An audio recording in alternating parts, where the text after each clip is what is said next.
Hello everyone, welcome to Genic education. मैं जो आज क्वेश्चन लिया वो क्वेश्चन नंबर 7 है, जी कोर पावर इलेक्ट्रॉनिक्स पहला चैप्टर ही चल रहा है अभी, ठीक है। तो ये क्वेश्चन जो है आपका ऑलरेडी ये आप क्वेश्चन देखे होंगे एक दिन पहले हमारे जेनिक लैब ऐप में। तो इसको आपको क्या करना है, इसको सॉल्व करके विद इन टाइम आपको अपलोड करना रहेगा उसका जो आंसर है, so that you will get benefit जब हम लोग का नया प्रोजेक्ट आएगा 24 दिसंबर उस समय, ठीक है। तो जो लोग इसको सीरियसली नहीं ले रहे हैं वो डेफिनेटली समथिंग उसको जो बेनिफिट है वो नहीं मिल पाएगा ऑफ कोर्स, ठीक है। तो इसको आप सीरियस ले और इसको प्रॉपर फॉलो करें, इसको मेहनत कीजिए, इससे आपको रिवाइज भी हो जाएगा, ठीक है। तो चलिए इस क्वेश्चन को देखते हैं। स्विचिंग कैरेक्टरिस्टिक्स के ऊपर एक क्वेश्चन है, ठीक है। तो क्या दिया हुआ है क्वेश्चन को पढ़ते हैं एक बार। The IV characteristics of thyristor, जो आईवी कैरेक्टरिस्टिक्स है आपका थायरिस्टर का इज शोन बिलो, ठीक है। तो आपका आईवी कैरेक्टरिस्टिक्स दिया हुआ है थायरिस्टर को, क्या दिया हुआ है देखिए, ये आपका एक वोल्टेज है, देखिए यहाँ पे वोल्टेज डाउन हो रहा है और ये करंट जो है इंक्रीज हो रहा है। इसका मतलब क्या हो रहा है, ये टर्निंग ऑन प्रोसेस है। करंट जब भी इंक्रीज होता है तो क्या होता है, टर्निंग ऑन प्रोसेस। तो करंट जो है इंक्रीज कर रहा है और 100 उसका स्टेडी स्टेट वैल्यू है। 100 क्या है, स्टेडी स्टेट वैल्यू है। और वोल्टेज जो है आपका यहाँ पे डिक्रीज करते जा रहा है, 200 था इसका स्टेडी वैल्यू, उससे आते आके जीरो हो गया। कहां पे आ गया, T1 टाइम में। आफ्टर T1 टाइम में यहां दिखा रहा है कि वो जीरो हो गया। क्लियर है यहां पे। तो क्या बोल रहा है, T1 टाइम दिया हुआ, T1 equal to 40 microsecond, T2 का वैल्यू दिया हुआ 50 माइक्रोसेकंड। आपका दोनों का वैल्यू दिया हुआ है। Sorry, if the average power dissipation is limited to 100 watt, आपको एवरेज पावर भी दिया हुआ कितना, 100 वाट दिया हुआ है, पावर लिमिटेड टू 100 वाट।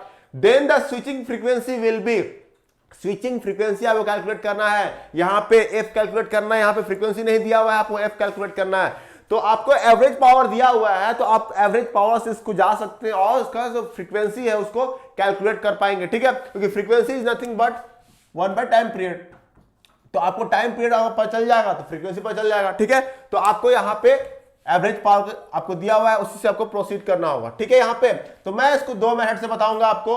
पहला मेथड जो नॉर्मल होता है, मतलब इक्वेशंस लिख करके वो, दूसरा जो है फार्मूला बेस्ड, जो आपको ध्यान में होगा अगर आप पढ़े होंगे प्रॉपर्ली तो फार्मूला भी एक होता है, ठीक है। तो पहला मेथड जो हम लोग देखते हैं, पहला जो नॉर्मल इक्वेशंस से जो लिखते हैं, इक्वेशंस लिख करके जो बनाते हैं, ठीक है। तो आप बताइए एवरेज, ये आपका instantaneous power is nothing but v of t into I of T, यही होता है ना, ठीक है। तो यहां पे v of t into I of T होता है एवरेज इंस्टेंटेनियस पावर। तो यहां बताइए v ऑफ t क्या होगा, v ऑफ t का इक्वेशन कैसे लिखेंगे। देखिए यहां पे v ऑफ t तो यही है ना, यही तो है v ऑफ t, ये जो रेड पोर्शन दिख रहा है आपको रेड, वो आपका क्या है, v ऑफ t है। तो इसका इक्वेशन कैसे लिखेंगे बताइए। यहां तक है, इसके बाद तो जीरो हो गया, जीरो हो गया तो हमको यहीं से यही इक्वेशन लिखना है। तो यहां क्या लगेगा, इंटरसेप्ट फॉर्म लगा दीजिए। तो यहां पे क्या हो जाएगा, यहां पे 200 प्लस स्लोप क्या है, स्लोप तो यही होगा ना, 200 डिवाइड बाई T1, यही तो होगा ना स्लोप, 200 डिवाइड बाई T1। तो 200 डिवाइड, और ये नेगेटिव है तो नेगेटिव हो जाएगा, ठीक है ना, माइनस है। नेगेटिव क्यों आएगा, क्योंकि ये नेगेटिव स्लोप है। तो 200 डिवाइड बाई T1, T1 का वैल्यू क्या है आपका 40 इंटू 10 टू द पावर -6, क्योंकि ये माइक्रो सेकंड दिया हुआ है, इंटू टी। ये आपका यहाँ पे v ऑफ t का इक्वेशन आ गया। अब यहां बताइए 200 अगर कॉमन निकालेंगे, 200 कॉमन निकाल दिए तो यहां पे आएगा 1 minus 1 by 40 into 10 to power -6t। ये आपका यहां पे आएगा 200 इंटू 1 माइनस इतना आ गया आपका। और v of t equal to, और क्या लिख सकते हैं यहाँ पे, 200 और सिंप्लीफाई कर दीजिए तो यहाँ पे 1 माइनस 10 टू द पावर 6 को ऊपर ले जाइए, तो ऊपर और डिवाइड कर दिए 40 से, तो क्या हो जाएगा माइनस, इसका क्या करेंगे 10 to the power 6 divide by 40, कितना हो जाएगा आपका 10 to the power 6 divide by, I think 25,000 होना चाहिए, 40, sorry 10 to the power 6 divide by 40, yes 25,000। इसका मतलब क्या हुआ, 25 इंटू 10 टू द पावर 3 आपका t आ गया यहाँ पे, ये आपका v का आया, ठीक है ना, v ऑफ t का एक्सप्रेशन आ गया। क्लियर यहां तक। अब i ऑफ t का एक्सप्रेशन करते हैं हम लोग, लिखते हैं i ऑफ t का एक्सप्रेशन।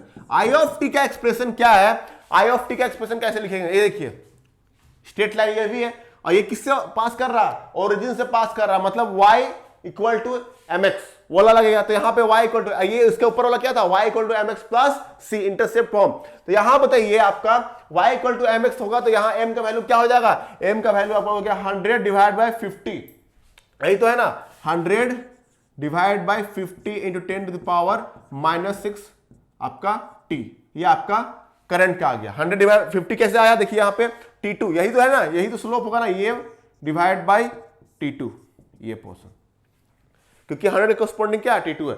तो यहां पे आपका ये आपका हो गया, इसका वैल्यू अगर इसको फर्दर सिंप्लीफाई करेंगे तो कितना आ गया, 100 इंटू 10 टू द पावर, या इसको हाँ ये ऐसे कर सकते हैं 2 इंटू 10 टू द पावर 6, तो कर सकते हैं ना, यहाँ पे कट जाएगा 2 इंटू 10 टू द पावर 60, ये आपका एम्पियर, इतना आपका हो गया आई ऑफ टी।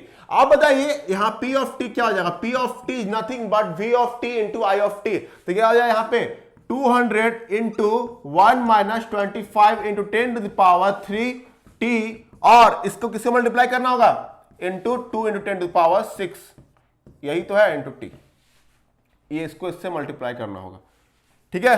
तो ये आपका यहाँ पे एवरेज सॉरी इंस्टैन्टेनियस पावर इतना आ गया आपका।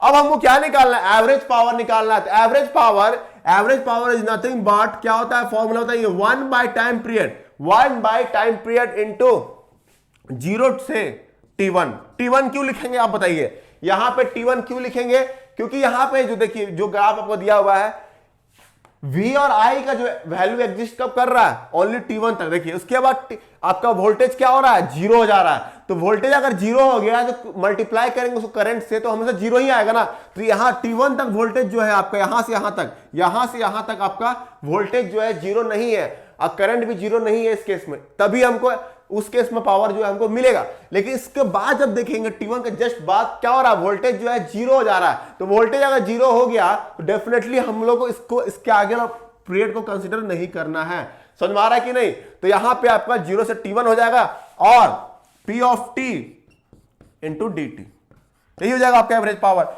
एवरेज पावर आपको क्या दिया हुआ है, 100 वाट, तो 100 वाट इसको पुट कर दीजिए, 100 वाट into 1/t equal to 1/t क्या होता है, 1/t फ्रीक्वेंसी, मैंने लिखा था 1/t फ्रीक्वेंसी, तो यही फ्रीक्वेंसी को कैलकुलेट करना है, 1/t यही है फ्रीक्वेंसी आपका, हाँ एफ कर दिया मैंने यहाँ पे इसलिए। और यहाँ वैल्यू जब रखेंगे 0 T1, P ऑफ टी क्या होगा, P ऑफ टी आपको दिया हुआ है 200, इसको मल्टीप्लाई कर दे 2 इंटू 10 टू पावर 6 और मल्टीप्लाई कीजिएगा तो क्या हो जाएगा T minus 25 into 10 to power 3 T square dt, ये आपका यहां पे एवरेज पावर आ गया। यहां तक क्लियर हो गया ना आप लोगों को। चलिए इसको रब करते हैं, इसके बगल में दिखते हैं, बहुत नीचे हो गया इसलिए मैं इसको यहां रब कर दे रहा हूं, आपको क्लियर हो गया होगा सब चीज, ठीक है। तो यहां तक आपको प्रॉपरली यहां पे देखिए, यहां ध्यान से देखिए कैसे सॉल्व हो रहा है ये चीज। मैं फॉर्मूला से भी जाऊंगा, इसको फॉर्मूला से भी देखिए आंसर वही है, आंसर आएगा। देखिए यहां पे देखिए ये आपका 100 है, ये 100 इक्वल टू एफ है, 100 इक्वल टू क्या है, एफ है। और तो यहां पे कॉमन में ये इसको निकाल लीजिए बाहर, 200 इसको कर दीजिए 400 इंटू 10 टू द पावर 6 बाहर निकल गया, 400 इंटू 10 पावर 6 बाहर निकल गया। और t है, t को अगर हम इंटीग्रेट करेंगे क्या मिलेगा हम लोग को, t को इंटीग्रेट करेंगे तो यहां पे t स्क्वायर बाई 2 मिलेगा अपने को, और इसका वैल्यू क्या होगा 0 से लेकर के T1, ठीक है। T1 का वैल्यू क्या है आपका 40 इंटू 10 टू पावर माइनस 6 है ना, 40 into 10 to power minus 6 microsecond, क्योंकि 40 microsecond into 10 to power minus 6 इसलिए किए क्योंकि उसको सेकंड में कन्वर्ट करना है, ठीक है। अब यहां पे आते हैं, आपको क्या है, आपका नेक्स्ट है minus 25 into 10 to the power 3 T square, तो क्या हो जाएगा यहां पे टी क्यूब, टी स्क्वायर का इंटीग्रेशन क्या होगा, टी क्यूब बाय 3 हो जाता है, 3 कर दीजिए, और इसका भी आपका 14 10 टू पावर माइनस 6 तक जाएगा। क्लियर है यहां तक, ये आपको यहां तक क्लियर हो गया, समझ में आया कि नहीं। अब यहां पे 100 और ये एफ है into 40 into 10 to the power 6 है, कर दिए।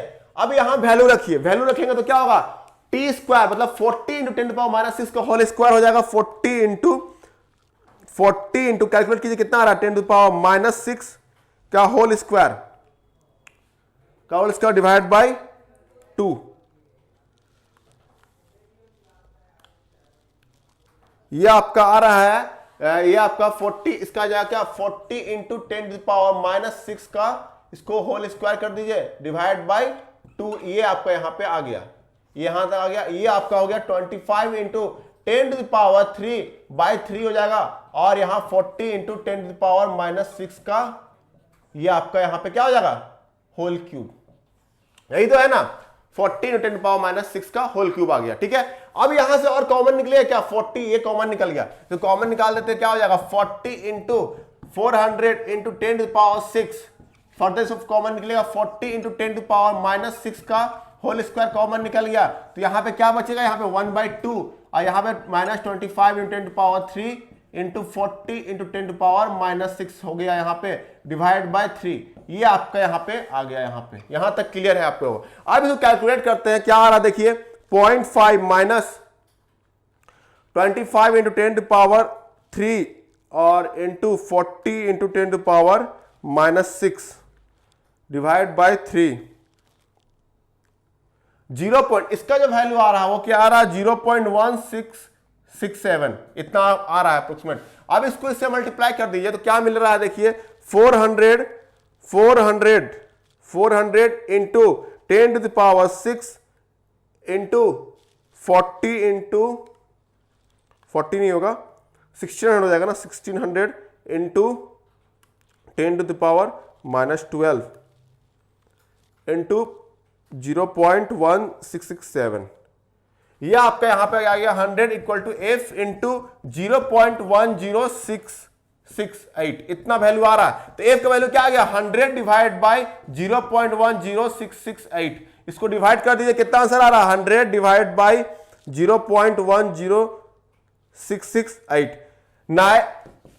937.38, ये आपका हर्ट्ज, इतना हर्ट्ज आया आपका फ्रीक्वेंसी। तो यही फ्रीक्वेंसी आपको कैलकुलेट करना था, समझ में आ रहा है कि नहीं, 937.38 हर्ट्ज। तो ऐसे आपको कैलकुलेट करना है, बाकी सब तो मैथमेटिक्स है, कुछ है नहीं। तो आप इक्वेशन, ये नॉर्मल आपका जनरल कन्वेंशनल मेथड यही होता है, ये इसको बोलते हैं कन्वेंशनल मेथड, जो नॉर्मली हम लोग फॉलो करते हैं। आपको फॉर्मूला नहीं पता है तो आप ऐसे जा सकते हैं, कोई दिक्कत नहीं है। तो ये आपका यहां से इससे कैलकुलेट हो गया, इसका आंसर कितना है 937.38। ठीक है, अब इसको अगर हम मेथड 2 से देखते हैं, मेथड 2 मतलब कैसे देखते हैं, मेथड 2 मतलब डायरेक्ट फॉर्मूला से, मैं इसको रब कर दे रहा हूं। ठीक है, अगर इसको अगर हम फॉर्मूला से देखें, चलिए देखते हैं इसको फॉर्मूला से। तो फॉर्मूला से देखिए, एक ये ऐसे बना हुआ था, मैं फिर से बना देता डायग्राम। यहां पे देखिए ये आपका ऐसे था, ये उसको 0 हो गया ऐसे, और ये आपका करंट ऐसे जा रहा है, ऐसे हो गया। ये 100 आपका है 100 एम्पियर, और ये आपको यहां पे था 200 वोल्ट था। ठीक है, और यहां से यहां तक क्या दिया वैल्यू, यहां से यहां तक आपका T1 है, ध्यान से देखिएगा, और यहां से यहां तक आपका T2 था 50, यहां से यहां तक। तो एक फॉर्मूला था, याद कीजिएगा, फॉर्मूला क्या था आपका पी एवरेज का फॉर्मूला क्या था आपको याद कीजिएगा। अगर वोल्टेज और करंट दोनों अगर वैरी करता है, वोल्टेज एंड करंट दोनों अगर वैरी करता है तो उसमें क्या होता है बताइए, दो केस बनाए थे, V/6 into T on by T, यही तो फॉर्मूला होता है ना, टी ऑन बाई टी, ये फॉर्मूला है। अब यहां से आप निकाल सकते हैं, इसका आपको 100 दिया हुआ है, VI आपका क्या हो जाएगा यहां पे 200 इंटू आई का वैल्यू क्या है 100/6 और टी ऑन बाई टी का ये एफ हो जाएगा। तो अगर आप ऐसे करते हैं तो ये आपका रॉन्ग हो जाएगा, गलत हो जाएगा, ये ध्यान रखिएगा आप लोग, दिस इज रॉन्ग, ये गलत है, ये आपका रॉन्ग है। टी ऑन क्या है यहां पे, कितना समय के लिए ही ऑन हो रहा है, देखिए ये जो पोर्शन है इस पे तो ऑफ है ना, मतलब यहां पे पावर क्या हो जाएगा 0 है। पावर क्या है इस केस पे आपका 0 है पावर, यहां पे क्या है ध्यान से देखिए, यहां पे पावर क्या है 0 है, क्योंकि यहां पे 0 हो गया तो आप ये ले ही नहीं सकते यहां पे 100, ये 100 एम्पियर होगा ही नहीं, समझ में आ रहा है कि नहीं, ये 100 एम्पियर कब हो रहा है T2, तो यहां पे तो 0 है ना पावर, तो आपको यहां का इसके कोरस्पोंडिंग पॉइंट का जो वैल्यू है, इसका करंट का वैल्यू निकालना पड़ेगा आपको, जो करंट का वैल्यू है ये आपको कैलकुलेट करना होगा। आईपी, सपोज आईपी नाम ले रहे हैं, आपको वो कैलकुलेट करना पड़ेगा, क्योंकि यहीं तक आपका जो है वोल्टेज यहीं पे आके 0 हो जाता है, और इसके बाद वोल्टेज जो है फर्दर 0 ही मेंटेन है। तो इस रेंज में तो 0, मतलब इस रेंज में आपका क्या है पावर 0 हो गया, क्योंकि वोल्टेज 0 है। तो यहां पे ये जो फॉर्मूला लगा रहे हैं यहां पे गलत हो जाएगा। अगर आप ऐसे करके निकालते हैं 200 इंटू 100 डिवाइड बाय 6, और T1 क्या है 50 माइक्रोसेकंड, तो 15 10 पावर माइनस 6 कर देंगे, I इंटू एफ करेंगे, तो ये रॉन्ग देगा, ये गलत क्या हो जाएगा, गलत हो जाएगा, क्योंकि इस रेंज में इसमें तो पावर क्या है 0 है, क्योंकि यहां से क्योंकि वोल्टेज 0 हो गया। तो हमको क्या करना पड़ेगा, हमको ये करंट का वैल्यू निकालना पड़ेगा। ये करंट का वैल्यू क्या होगा ये बताइए आप लोग। इसको अगर कैलकुलेट करेंगे तभी ये फॉर्मूला एप्लीकेबल है यहाँ पे। समझ में आ रहा ना, तो अंदाजी फॉर्मूला नहीं लगाना है आप लोग को, फॉर्मूला को समझ के लगाना है। तो यहां पे आप मिस्टेक कर देंगे। तो आपको अगर फॉर्मूला याद नहीं है तो फिर आप उस मेथड से जाइए, कन्वेंशन जो मेथड है। तो यहां पे पहले हम क्या कैलकुलेट करेंगे बताइए। यहां पे हम कैलकुलेट करना पड़ेगा आई का वैल्यू। भी तो हमारा 200 पता है, वी आपका 200 पता है, तो आई का वैल्यू आपको यहां पे इस पॉइंट पे कैलकुलेट करना पड़ेगा। तो देखिए यहां पे कैसे कैलकुलेट करेंगे आई का वैल्यू। आई का वैल्यू कैलकुलेट करने के लिए यहां पे देखिए मैं एक सिमिलर ट्रायंगल ले रहा हूं। यहां देखिए यह सिमिलर ट्रायंगल, ये और ये दो ट्रायंगल जो है आपका सिमिलर है, ए बी सी और यहां पे डी ई। ये दो ट्रायंगल क्या सिमिलर है आपका, है कि नहीं। तो यहां पे अगर सिमिलर है मतलब देखिए यहां पे एंगल भी आपका दोनों का 90 डिग्री हो गया, ठीक है। तो ये आपको ट्रायंगल जो है सिमिलर दिख रहा है, ठीक है। ए बी सी एंड आपका ए डी ई दोनों बोथ ट्रायंगल्स आर क्या है, both are similar, both are similar triangles. Mathematics आप पढ़े होंगे बच्चे समय में, सिमिलर ट्रायंगल्स। दोनों का ट्रायंगल सिमिलर होता है, दोनों का ट्रायंगल सिमिलर होता है तो क्या होता है, BC by DE, BC by DE is equal to आपका AC बाई AE हो जाएगा। मतलब जो उसके कोरोस्पोंडिंग साइड्स होते हैं का रेशियो शुड बी इक्वल होना चाहिए, ठीक है। देखिए इसका कोरोस्पोंडिंग ये साइड है, इसका कोरोस्पोंडिंग ये साइड का जो रेशियो लिए और इसका कोरोस्पोंडिंग ये साइड जो है इसको हम लोग क्या मान लेंगे, दोनों इक्वल होता है सिमिलर ट्रायंगल्स में, ठीक है। आप पढ़े होंगे तो BC का डायरेक्ट इससे शॉर्टकट निकल जाएगा। नहीं तो फिर आपको उसका अगर वैल्यू निकालना है तो कैसे निकालेंगे, तो फिर उसका क्या होगा, आपको इक्वेशन लिखना पड़ेगा। दो मेथड से निकल सकता है इसका वैल्यू, इसका वैल्यू जो है दो मेथड से निकल सकता है। एक इक्वेशन लिख करके यहाँ पे टी की जगह क्या पुट करेंगे, 40 माइक्रोसेकंड, तो उससे भी आपका आ जाएगा। 40 माइक्रोसेकंड पुट करेंगे तो इससे भी आ जाएगा। तो यहाँ पुट करेंगे 40 तो क्या आ गया 2 × 10⁻6, यही तो इक्वेशन है ना, 10⁻6 × 40 10⁻⁻6, तो क्या हो जाएगा आपका 80 एम्पियर आ गया।